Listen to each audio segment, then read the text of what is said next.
Hello everyone, this is Miroslav speaking. My name is Miroslav Menard. I'm from Backotech, and in Backotech I'm a pre-sales engineer responsible for supporting of Digital Guardian solution.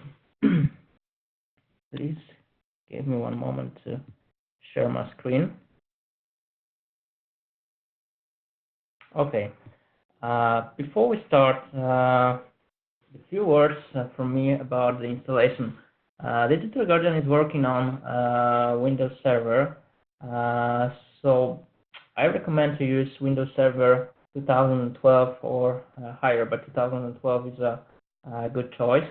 And what is important, you need to install SQL Server version standard. The SQL Express will not work with this solution because SQL, because maybe in other words, because we are storing very big of data, very big amount of data, so SQL Express will not be enough to store that kind of data in the SQL format. So as you can see, I have a virtual environment, and I have Windows Server 2012 and 2 agents on Windows 10 installed. So this is agent 1 and this is agent 2. Let's move to the Windows 2012, and I will present you a console management and how to create basic policy, basic rules, and how to prepare your environment and your system to work properly, to work as you wish it should be working. First of all, you can log in using your domain credentials, but you need to connect Digital Guardian with your domain, with your Active Directory, and your user from your environment could log into the console as well, but you can block login for them, and you can decide what they're able to see when they log into the system. So, for example, I can let my user see only reports chart, only the reporting part of Digital Guardian. Okay, let's move on and log into the console. First, what you're going to see in the Digital Guardian console, it will be license manager, but I will skip this part because this is basically presenting the license you have, presenting the status of this license, and etc. Let's move on to the policies chart, because this is, from my opinion, this is the most important part of Digital Guardian, because the way you are creating your policies, your rules, is the way that the system is going to work. So if you made some mistakes and if you skipped something, then the system will not be working good. So this is a very important part, and you need to be focused when you are creating your policy. Let's create some rules which classify our documents based on, let's say, I don't know, some content, some number inside of our documents. So what we need to do is to go to the rules and then classification. Now click action and create new rule. Okay, we need to type a name, test 7, choose category, it will be demo category, and we will use rule builder because this is a very helpful and very good solution to create your rules. This is very intuitive for a user. Let's say I will be checking something like let me check source files, file data pattern frequency, and I will choose greater than them.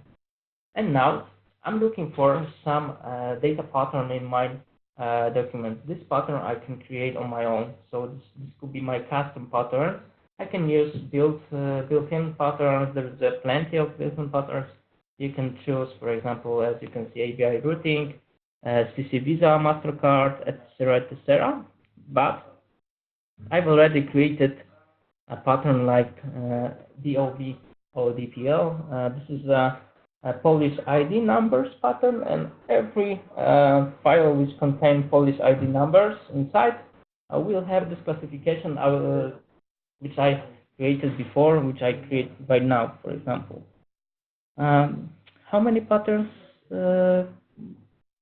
should I type here?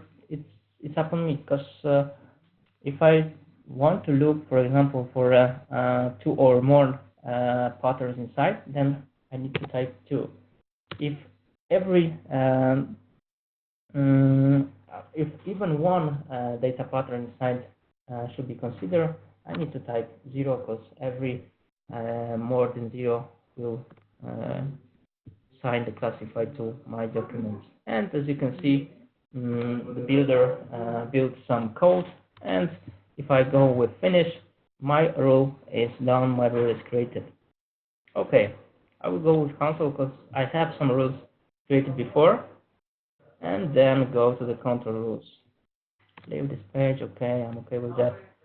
As you can see, there is a plenty of control rules built in as well, but mostly we need to create our own rule, because every environment is individual and needs some custom rules.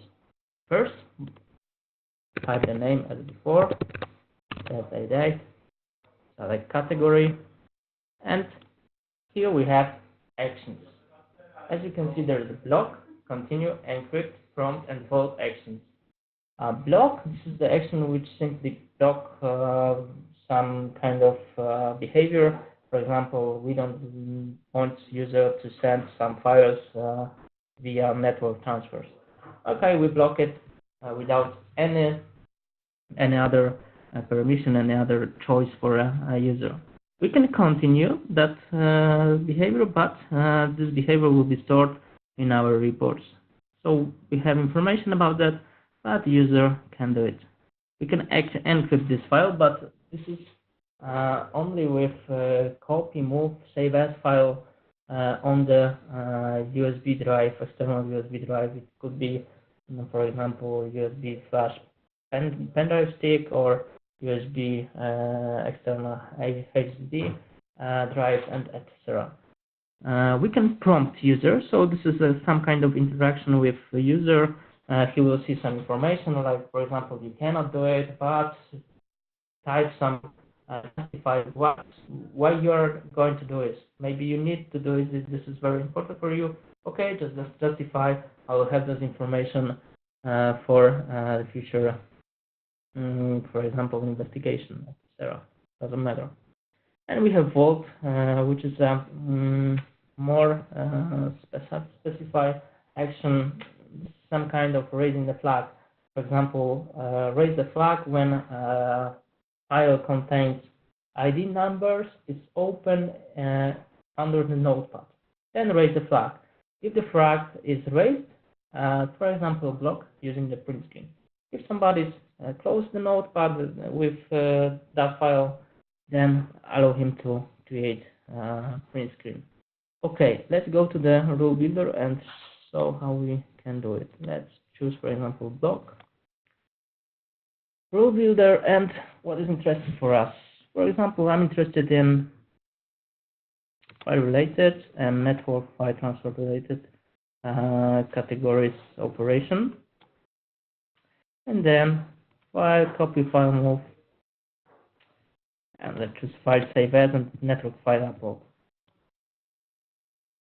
And I'm going to relate this rule with some application. No, it doesn't matter for me what applications user is going to use to, for example, upload files. It doesn't matter for me if it's via web browser, it's via some desktop client, no matter. I'd like to block that's kind of behavior, and for example, some additional criteria will be important for me, and I will choose, for example, let me choose source file classification. And every file which has classification that one, WODPLL, should be stopped from being a copy, from being moved, from being saved as, or even upload via some network transfer. We can choose any other criteria. We can choose if all criteria need to be true or one or more criteria should be true. Let's click next. As you can see, there's some code built in, and we can finish this action, and our rule will be created, and we can use it under our policies. Okay, let's assume we have some rules. Now we need to go to policies and then policies and create some classification policy. Another name, test. Category demo, classify as, for example, important, okay, and platforms, it's going to be Windows. This per name adoption is very important because let's assume I like to classify every file stored in a new folder on desktop as an important file. So if some smart user try to avoid my policy, what he's going to do? I guess his first try is going to be move files outside that folder, outside that path, and then try to copy, upload this file, some kind of still data. So if I choose permanent option, the classification stays, and you cannot avoid of some policy, control policy, classification policy, and that's zero. Let's save it. And edit policy once again. Now we can add rules. And for example, I've created before rules like WPL. I can choose that rule. Let's mark it and choose. And I can apply this policy to some computers, to some users. It's up on me what I'd like to apply this policy to, who I'd like to apply this policy. Let's see what we can do. Okay, I will choose, for example, agents, and I can apply this policy to those agents. I can choose my domain users, I can choose workload users, and if I choose some computers, some users, then the policy will be applied to this computers, this user. Let's go back. I have some policy which I'd like to show you, so we don't need to create them right now. Okay, let's move to our machine. This is the first machine, Windows 10 with agent installed on it, and I have some files. I have files like dowód, which means the Polish ID numbers are inside. As you can see, this is the Polish ID numbers. First, we have 3 letters and then 6 digits. So let's check classification. We have some tool which can help us to find out if file has classification. As you can see, there is a 2 times frequency of WPL and policy tags WPLL. Okay, let's check. My policy should block transfer those files via some network upload. For example, Dropbox desktop, for example, WeTransfer, for example, web browser, for example, another application. It's up to you what application you want to choose. Let's wait one moment until the transfer is going to open.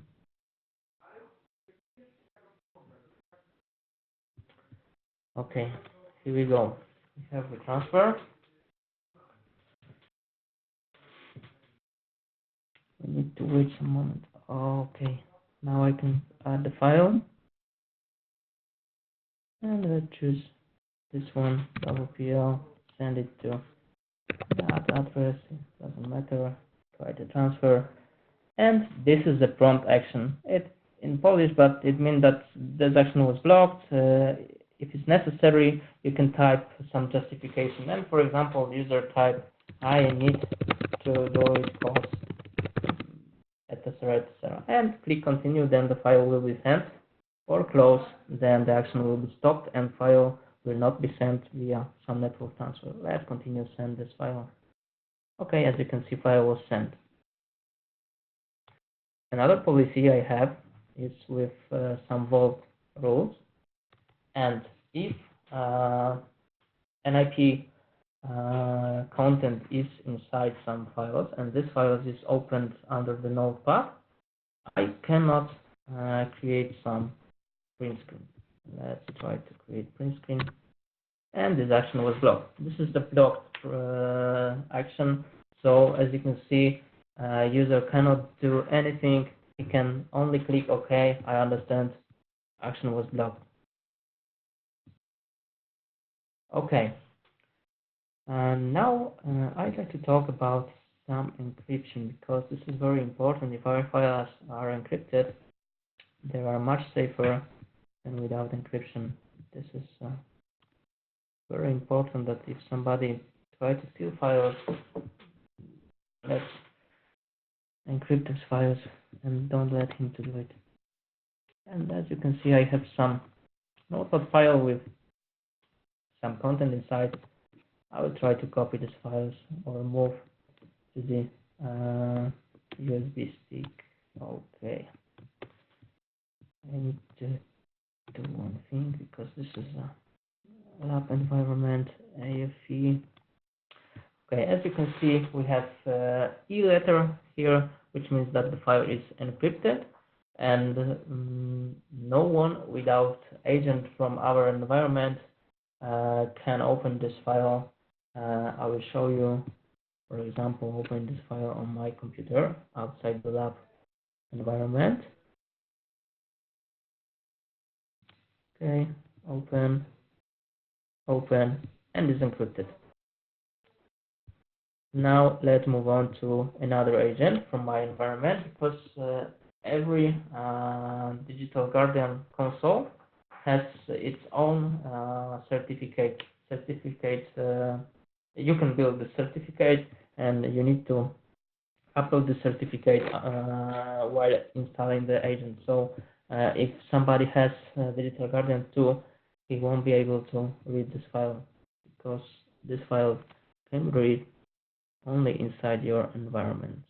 Let me check another agent, and as you can see, I can read these files. But let's assume I'd like to encrypt files and, for example, put some passwords on it and let some user from outside my organization to read these files, but only when he has a password provided by me. So let's try to copy this file. As you can see, there is some information inside of this file. I will try to copy it. And there is a prompt action, which means if you'd like to copy this file, you need to type some password, you need to encrypt your files. You can decide what kind of password it could be. For example, 1 capital letter, 1 special sign, and 20 sign at least. So this is up on administrator what strength of password need to be typed here, but I have some basic password without some another option. And as you can see, the file was copied. Let's move outside the organization. Okay. There is an application DigiCipher which was copied with this file called Hakwa, and without password, I cannot read what is inside this file.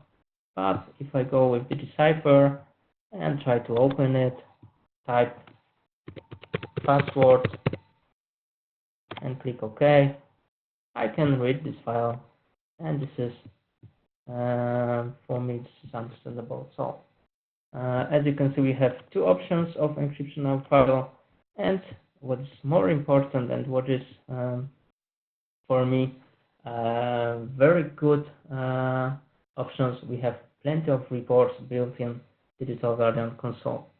Let's see it.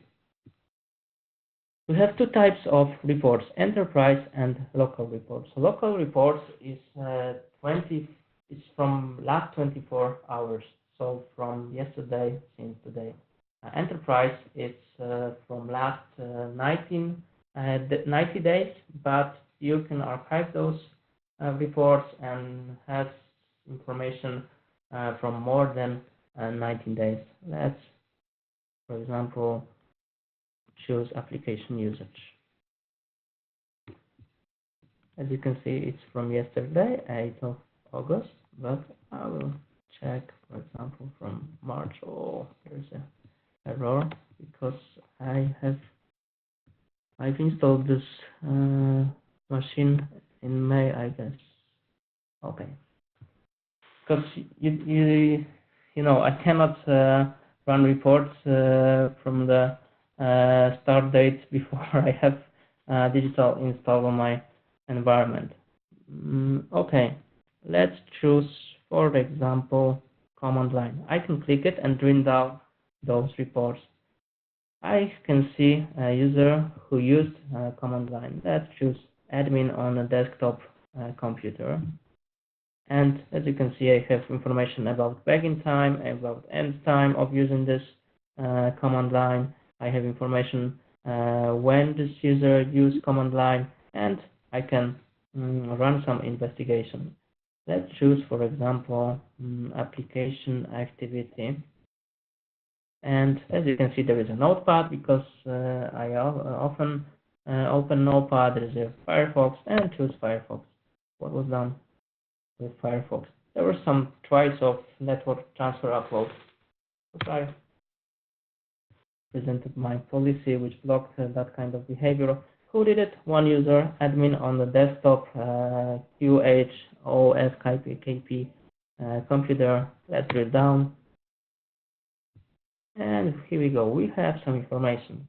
First of all, we have information that the action was blocked. This is the red triangle inside, and the action was blocked. Here, the action wasn't blocked because the user justified himself and continued this action. We have information if the file that he was trying to send was classified. Yes, it was, because it was my file which I classified as a .pl.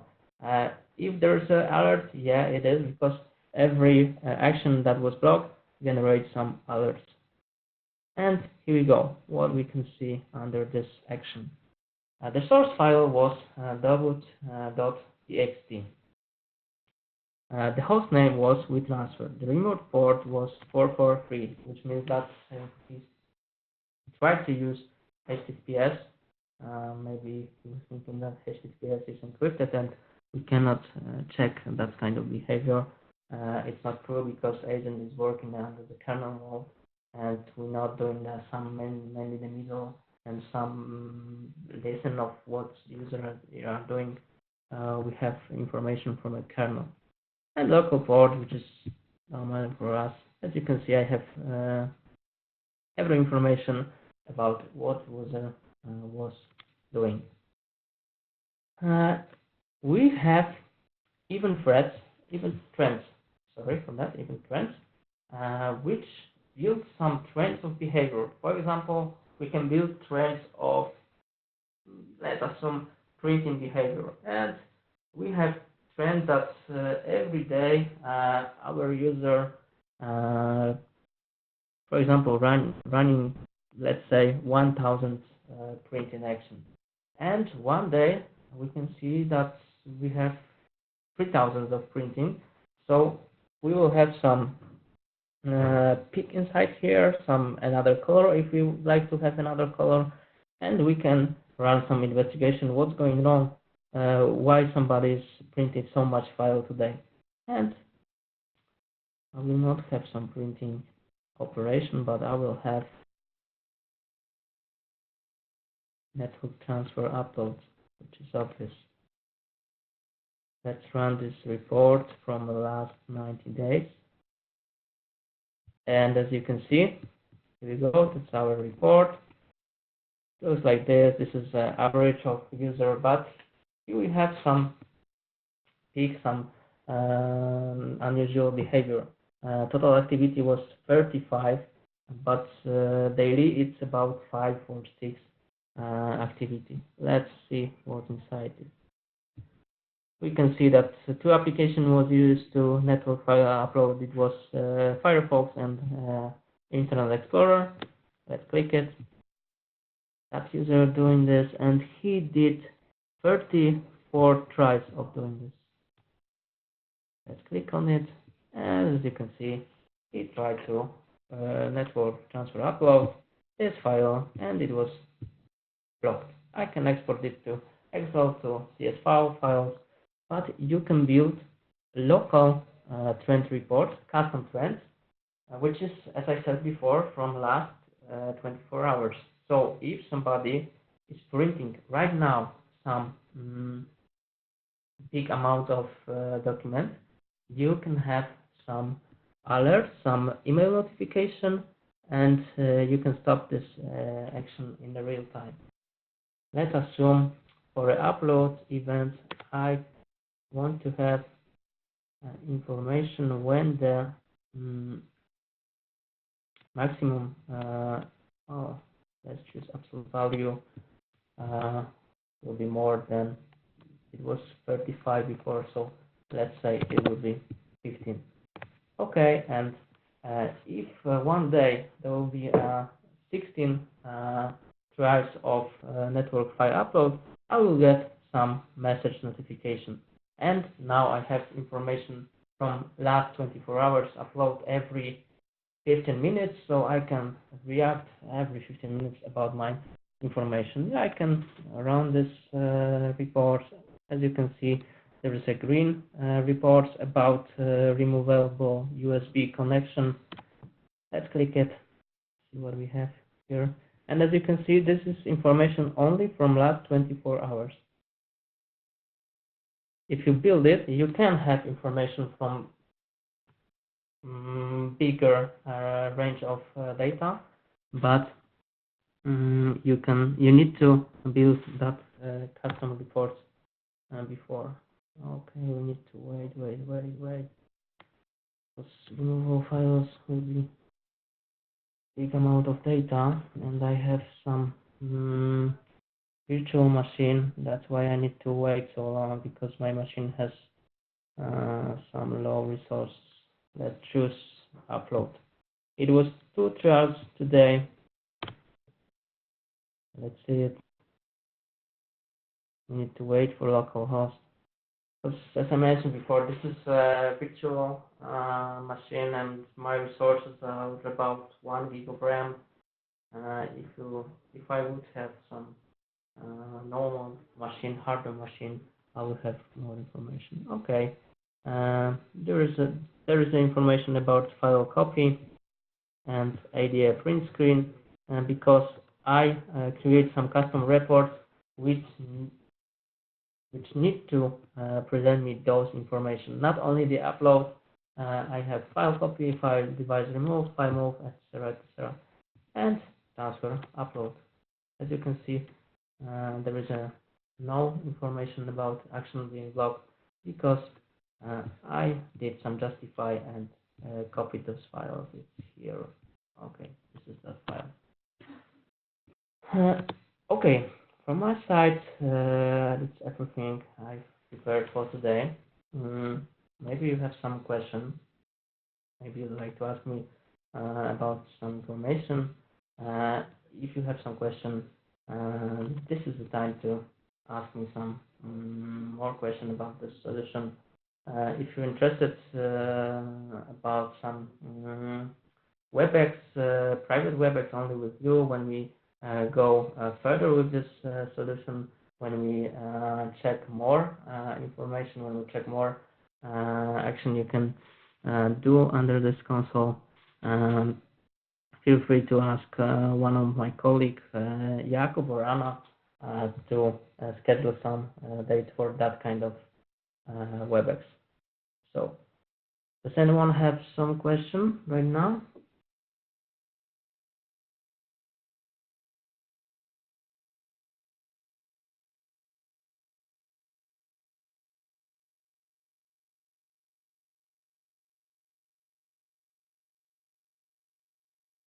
No.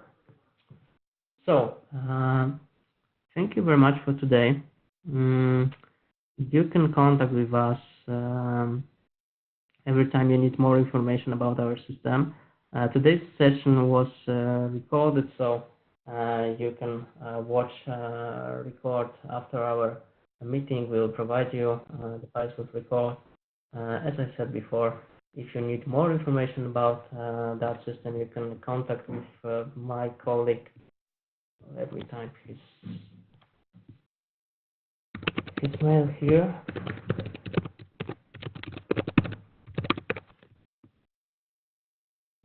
And I will share my screen. This is the mail for my colleague who can help you with Digital Guardian, who can provide you more information, who can help you to schedule some another WebEx with me and Jakub as well. If you need more information, feel free to ask us, feel free to contact with us. For today, thank you very much. Thank you, Jan. I hope we'll contact soon. So have a nice day. Thank you very much as well, once more time, and bye-bye. Yeah, thank you again from my side as well. Thank you.